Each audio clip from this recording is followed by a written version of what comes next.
pambata. Ang pamagat ng kwento ay ang lapis. Sinulat ni Ria Haleco at Melanie Ranin. Iginuhit ni Jonathan Haleco. Ito si Yana. Mahilig siyang magsulat at gumuhit. Isa pinakapaborito niyang gamit sa eskwela ay ang kanyang lapis. Isang araw, nagulat siya. Nawala na ang lapis sa kanyang lalagyan. Naging nalungkot siya. Nasaan na kaya ang lapis ko? Bago siya umuwi ay may nakita siyang lapis sa ilalim ng kanyang mesa. Aha, ang ganda naman ng lapis. Nagustuhan niya ito kasi bago pa. Ngunit hindi ito ang lapis ko. Mas pinili niyang ibigay ito sa kanyang guro. Ma'am, may nakita po akong lapis. Masaya ang kanyang guro sa kabutihang asal na ipinamalas nito.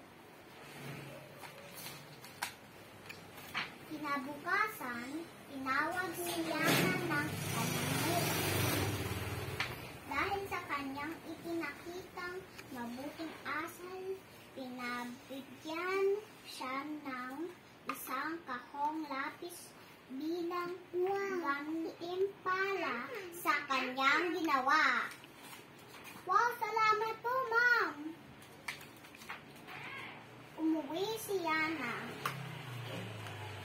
at masayang ikinuwento sa kanyang nanay ang nangyari. Okay.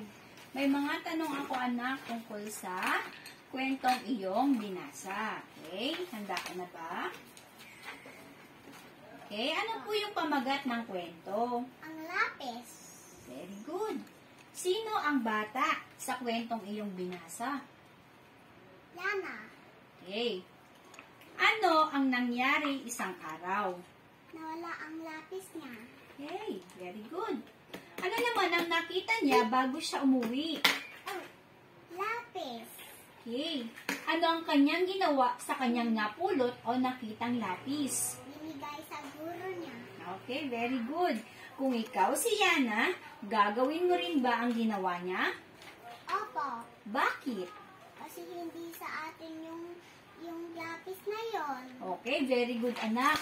Kung hindi sa'yo, dapat mo itong isoli sa may-ari. Okay? Sana po ay may napulot kayong aral sa kwentong binasa ng aking anak na si Certificate mula sa Kinder Mayumi. Ang pagiging tapat sa lahat ng oras. Maraming salamat po. Maraming salamat po.